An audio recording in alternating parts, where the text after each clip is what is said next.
हर खबर पर होगी आपकी पकड़। डाउनलोड कीजिए एबीपी लाइव ऐप।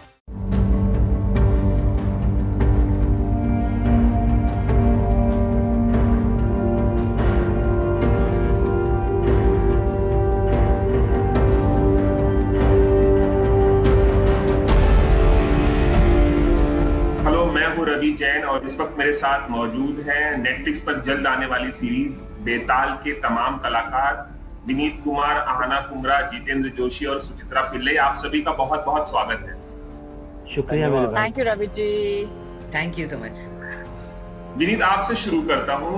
आपने इससे पहले नेटफ्लिक्स के लिए ये बार्ड ऑफ ब्लड की थी। एक अलग तरह की सीरीज थी, एक अलग तरह का किरदार था। ये किरदार आपके लिए कितना चैलेंजिंग था? एक वर्दी वाले शख्स का जो एक नक्सली एरिया में जाकर कथित तौर पर नक्सलियों को हटाने की कोशिश करता है। एक हॉरर की सीरीज है, एक डरावनी की सीरीज भी, उसमें वो एलिमेंट भी है, लेकिन ये किरदार कितना चैलेंजिंग था आपके लिए विनीत? सबसे अच्छी चीज ये थी कि ये कुछ ऐसा था जो मैंने पहले नहीं किया, बिकॉज हॉरर मैंने पहले कभी एक्सपीरियंस नहीं किया एज एन एक्टर। और यूनिफॉर्म मैंने अभी तक किसी कैरेक्टर में नहीं पहना था इसके पहले। तो ये दो चीज बहुत यूनिक सी थी। फिर when I got the call, तो मुझे रेड चिलीज से फोन आया and at that time I was shooting for my film. मैं जैसे ही आया, मेरी पैट्रिक से मुलाकात हुई, जो फिल्म के राइटर भी हैं और डायरेक्टर भी। और पैट्रिक ने मुझे डिटेल कुछ चीजें बताई and it was okay. Script पढ़ी एंड आई वाज ऑन।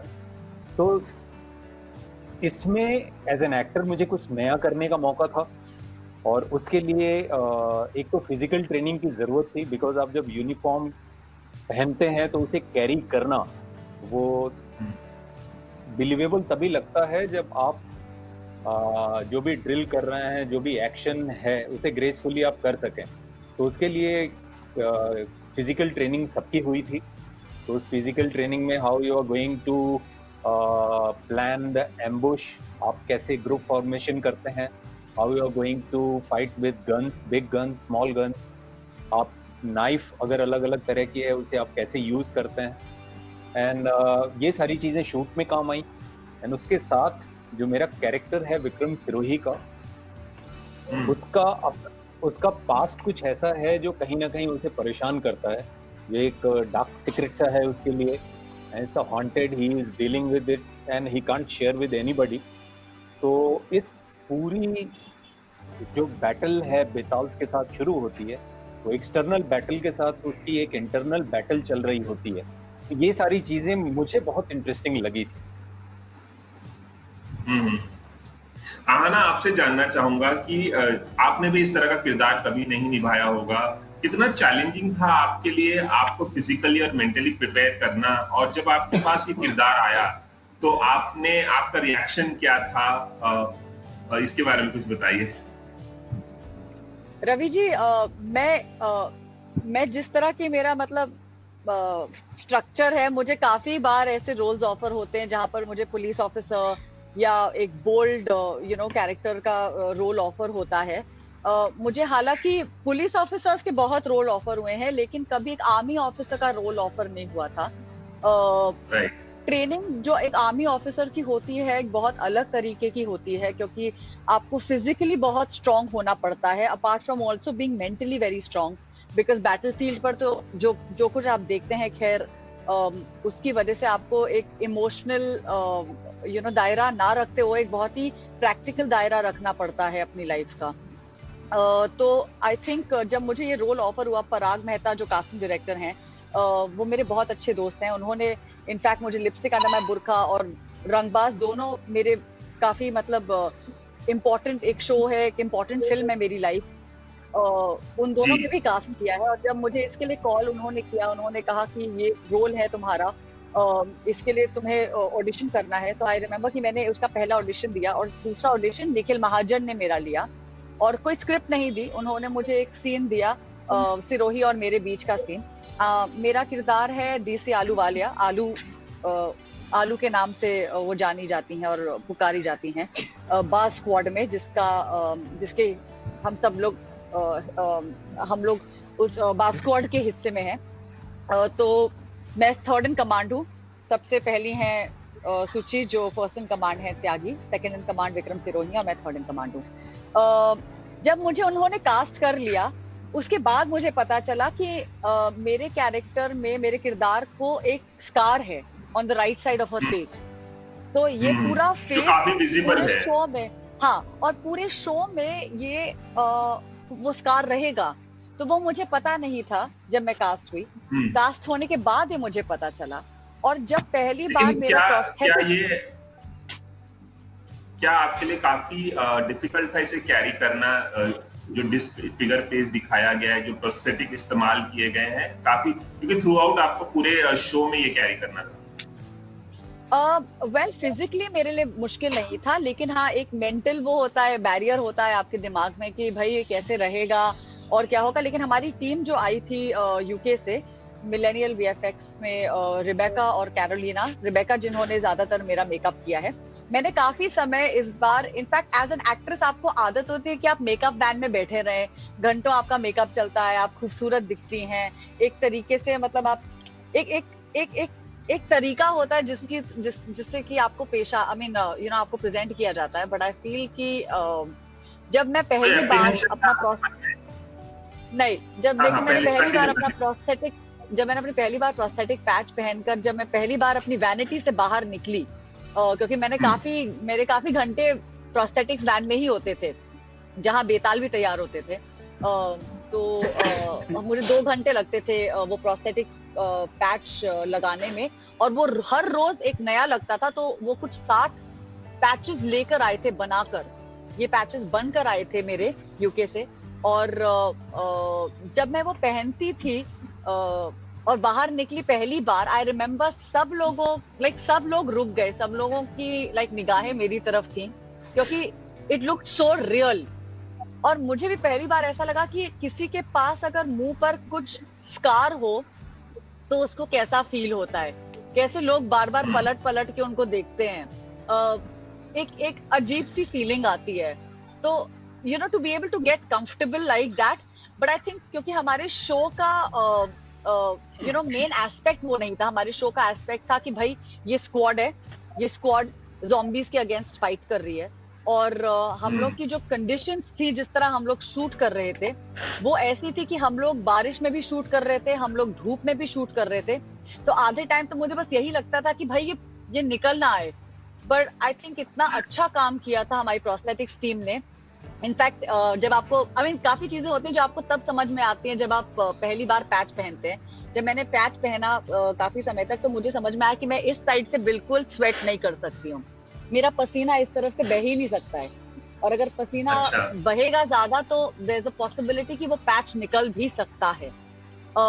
तो वो लोग उसमें वो आईब्राउ के पास एक छेद करते थे, and then they used to try to squeeze the sweat out, जिससे कि वो पसीना बाहर निकल जाए, जिससे कि वो ड्राई रहे। मुझे हमेशा एक फैन लेकर अपने पास रखना पड़ता था, जिससे कि मेरा फेस ज्यादा स्वेट ना करे, क्योंकि हम लोग काफी धूप में भी शूट कर रहे थे। बट आई थिंक एक बहुत ही अलग लुक है, एक बहुत ही अलग कैरेक्टर मैंने प्ले किया है। और मुझे लगता है कि ये अपॉर्चुनिटी जो मुझे मिली है निकोला पैट्रिक की तरफ से बहुत बड़ी है, क्योंकि एज एक्टर्स हम लोग अपने आप को एज एक्टर्स के तौर पे ही देखें तो ज्यादा अच्छा रहेगा। अगला सवाल मैं जितेंद्र जोशी से पूछना चाहूंगा। जितेंद्र, एक अच्छे कलाकार की पहचान होती है कि वो हमेशा से कोई अलग किरदार करे, अलग कुछ दर्शकों के सामने पेश करे और अपने कैरेक्टर को बहुत बिलीवेबल बनाए। आपको हमने सीक्रेट गेम्स में देखा, एक हवलदार के किरदार में, काफी इंटरेस्टिंग किरदार था। और आपके किरदार की इतने बड़े बड़े एक्टर्स के बीच में, आपके किरदार इतने बड़े बड़े स्टार्स के बीच में आपके किरदार की बहुत तारीफ हुई। ये किरदार आपने कैसे चूज किया और कितना इंटरेस्टिंग बनाने की आपने कोशिश की है बेताल में? ये किरदार को मैंने चूज नहीं किया, ये किरदार ने मुझे चूज किया है।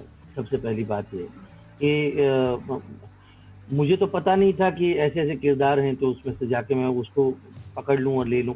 मुझे बुलाया गया रेड सीरीज के ऑफिस में एक ऑडिशन के लिए, जो कि मैं गया। और मेरी ऑडिशन लेने वाले जो इंसान थे, पैट्रिक, जो हमारे डायरेक्टर हैं, तो पैट्रिक ग्राहम साहब ने मेरी ऑडिशन ली। मुझे 2 सीन दिए गए और वो 2 सीन को अलग अलग तरीके से मुझे पेश करने के लिए कहा गया। थोड़ा डरते हुए, थोड़ा कॉमेडी करते हुए, अलग तरीके से। और फिर मैंने सिर्फ एक बात की, मैंने कहा सर ये मुदालवन नाम है तो ये क्या है, कौन है? तो उन्होंने कहा कि ये मल्लू कैरेक्टर है। तो फिर मैंने वहाँ से, मेरा एक दोस्त है सिद्धार्थ मैंने जिसको फ़ोन किया, मैंने कहा कि भाई एक ऐसा आया तो मुझे ज़रा उसका ट्रांसलेशन बता दे कुछ चीज़ों का। और वो मैंने लिख लिया और वो याद करके मैंने पेश किया। हालांकि मज़े वाली बात ये कि इस शो में बाद में सिद्धार्थ भी जुड़ गया, तो वो पैट्रिक को पसंद आ गया, नेटफ्लिक्स की टीम को पसंद आ गया, निखिल को पसंद आ गया, और फिर इस तरीके से मुझे वहाँ पर बुलाया गया। फिर हालांकि उसके बाद स्क्रिप्ट का रीडिंग हुआ, हमारे वर्कशॉप्स हुए, सारे एक्टरों को एक साथ लेके हमने वो रीडिंग किए। वो रीडिंग करते समय मेरे दोनों डायरेक्टर्स के साथ बात करते करते मैं और उसके क्या अंग हो सकते हैं उस इंसान के, किस तरीके का इंसान है, क्या वो चीज़ों का महत्व रखता है ज़िंदगी में, ये तो पढ़ते पढ़ते तो ध्यान में आ रहा था। लेकिन उसके बचपन के बारे में, उसकी शादीशुदा ज़िंदगी के बारे में, जो कि आपको नज़र नहीं आता है शो में, लेकिन उसका विचार रखते हुए उस कैरेक्टर को मेरे दोनों डायरेक्टर्स के साथ बातचीत करते हुए उसको धीरे धीरे, मीन किस्म, बहुत मतलबी और मीन किस्म का किरदार है, मतलब ऐसा किरदार आपने कभी नहीं निभाया। नहीं, मतलबी और मीन ये बहुत अंडरस्टेटमेंट है। ये बहुत गंदा आदमी है ये, क्योंकि उसको एजुकेशन नहीं मिल पाई, बचपन बहुत गंदा था उसका। और ये जो होते हैं ना 35-40 साल की उम्र तक की बहुत बड़ा पैसा वैसा कमा लेते हैं, तो वैसा वाला मैनिपुलेटिंग इंसान है। हर एक मतलब वो किसी के लाश के ऊपर भी पैर रख के अगर उसको खड़ा होना है तो 2-4 लोगों को मार देगा, और मारेगा खुद नहीं, लोगों को बोलेगा मार दो, और उसके ऊपर खड़ा होके फिर बड़ा बन जाएगा। ऐसे जो लोग होते हैं, सुचित्रा कैसा था आपके लिए? सुचित्रा कैसा था आपके लिए जितेंद्र जोशी से बात बात में ऑर्डर्स लेना? मैंने कुछ फुटेज देखे हैं, उसमें दिखाया गया है कि वो बात बात में आपको ऑर्डर देते हैं, नक्सली को शूट करने का ऑर्डर देते हैं। कैसा रहा एक्सपीरियंस शो में काम करने का? नहीं, तो about the character Tyagi, she definitely एक ऐसी औरत है जिसको पता है कि इसको क्या चाहिए, कैसे वो कैसे मिलेगा उसको। She loves to order people around, she knows उसका पावर क्या है वो जानती है, लेकिन उसको पता भी है कि in the kind of life she has chosen, people like Mudalwan have even more power over her.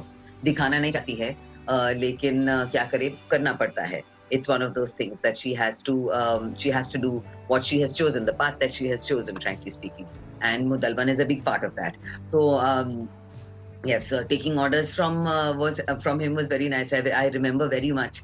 एक scene है जो मैं हिल के ऊपर क्लाइम करती हूँ, and he's already waiting on the top. Jitu का character is already waiting on the top, और मैं अपने स्क्वाड के साथ आती हूँ ऊपर. Look that we have between us, as just before he starts saying something, and I still remember जब हमने वो scene किया था, it was just little nuances like that when you get from a co-actor makes it so worthwhile.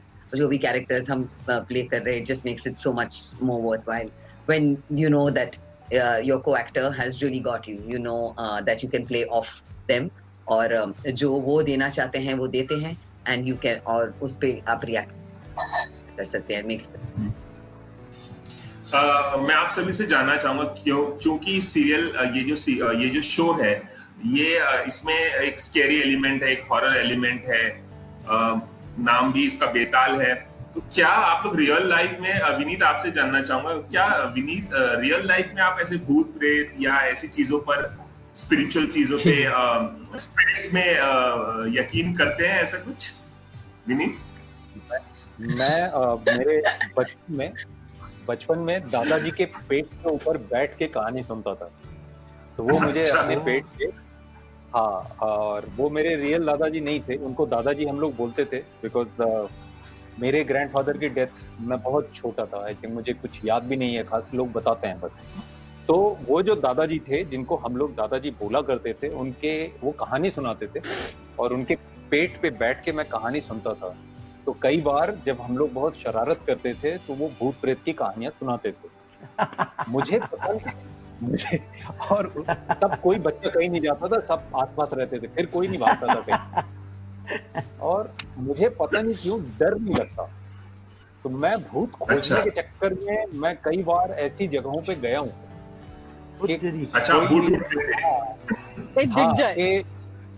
दिख जाए। जैसे हम लोग रामलीला देख के आते थे तो एक इमली का पेड़ था बहुत बड़ा, तो वो रास्ते में आता था, तो जब वो इमली का पेड़ आने वाला होता था उसके काफी पहले सब इकट्ठे होकर फिर क्रॉस करते थे।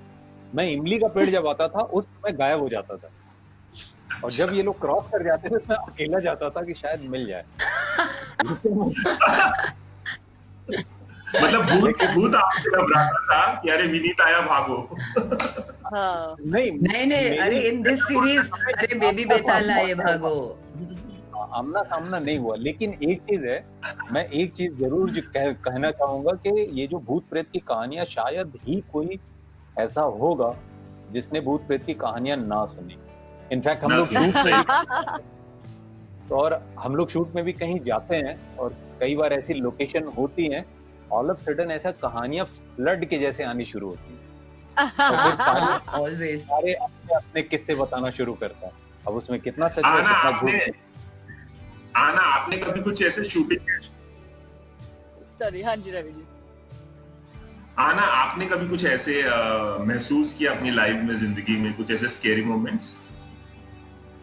नहीं, खैर महसूस तो कभी नहीं किया, मतलब ऑफ कोर्स महसूस किए हैं। मतलब मुझे ऐसा लगता है कि भूत प्रेत होते हैं, लेकिन कितने होते हैं वो, आई मीन अभी मुझे विनीत की बात से भी याद आया, जब विक्रम बेताल पहली बार इंडिया में रिलीज भी हुआ था, तो जिस तरह बेताल उल्टा लटका रहता था ना पेड़ से, तो मुझे कई बार ऐसा लगता था। I remember as a child, क्योंकि मैं लखनऊ में पली बड़ी हूँ, तो हमारे वहाँ बहुत बड़े बड़े पीपल के पेड़ और इमली के भी पेड़ होते थे। यूपी साइड अगर आप जाएं तो वो काफी होते हैं ना उस तरफ। तो हमारे स्कूल के बाहर एक बड़ा सा इमली का पेड़ था, एंड आई स्टिल रिमेम्बर, मुझे विनीत की बात से याद आया कि जब विक्रम बेताल निकला था उसके बाद हम लोग कई बार ऐसा होता था कि ऊपर ऐसे बस पेड़ पे देखते थे कि कोई टंगा तो नहीं है। आई थिंक वो डर विक्रम बेताल ने काफी अर्ली हमारी लाइफ में पैदा किया था। लेकिन मुझे ये याद है कि हम लोग जहाँ शूट कर रहे थे, हम लोग हमारा जो आई थिंक सेकेंड या थर्ड सीन है जो हमारा कैंप का सीन है, प्लस हमारे काफी सीन्स, एक जगह है हॉन्टेड हाउस करके खंडाला में एक जगह है, वहां पर हम लोग रात को शूट कर रहे थे, और उस जगह के बारे में पता नहीं कितने किस्से स्पॉट बॉयज से सुनने को मिले, प्रोडक्शन वालों से सुनने को मिले कि यहाँ पर एक्चुअली एक चुड़ैल है, यहाँ पर कोई रात को दिखता है, आप लोग प्लीज इधर उधर मत जाना। मैं थी ना उधर, वहां भी मैं ट्राई कर रहा था। तो मैं इतना ही बोलूंगा, मुझे वो चमत्कार वाला नसरुद्दीन शाह वाला भूत है ना, वैसे भूत पसंद है, ये डरावने नहीं। हाँ, मेरे को भूत चाहिए वैसा वाला जो मेरे को मदद करे, नहीं सारी चीजों में हेल्प करे, ऐसे भूत में मैं बिलीव करता हूँ।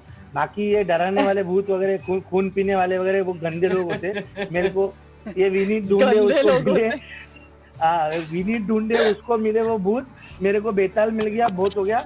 ये बेताल चल जाए मेरा, बस इतनी कृपा हो। अगर चमत्कार वाला भूत आए और शाहरुख खान का सीरीज है तो मैं बोलूंगा कि वो नसरुद्दीन शाह वाला भूत को बुलाए। ये सीरीज मेरा बहुत ज्यादा से ज्यादा 190 कंट्रीज में ऐसा, ये बिल्कुल वाईफाई का प्रॉब्लम नहीं हो, सबके कनेक्शन ठीक रहे, मेरा सीरीज हिट हो, बस ऐसा भूत चाहिए मेरे को, बाकी कोई भूत की जरूरत नहीं।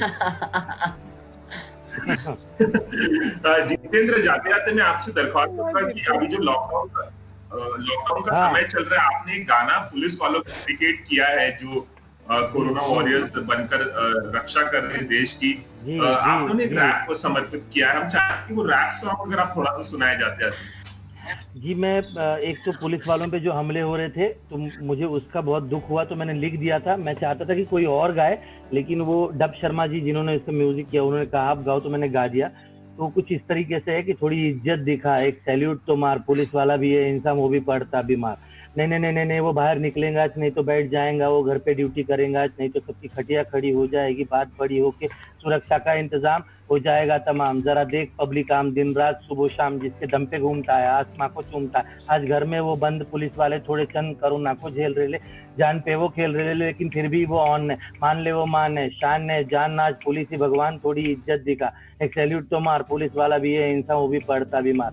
अरे डर रेला काय को, रे बैठ जरा घर पे, जरा सांस लेके देख, गहरी सांस लेके देख, थोड़ा मास्क पहन के, आजू बाजू जाने का भी नहीं और बुलाने का भी नहीं। आया दुनिया पे संकट काय को, बाहर जा रहा हलकट, तेरे आगे को पुलिस, तेरे पीछे को पुलिस, डंडा मार रेली, कितना समझा रेली है रे, तेरे भेजे में ना आए, तेरे जिंदगी की बात तो बता रेली है रे, हाथ जोड़ सर फोड़ के बता रेली है रे, 24 घंटे दिन रात दो पैरों पे लोखंड के खड़ी जाग रेली है रे, थोड़ी इज्जत दिखा, एक सैल्यूट तो मार, पुलिस वाला भी है इंसान, वो भी पढ़ता भी मार, आंडू पांडू ना समझ, थोड़ी गिनती।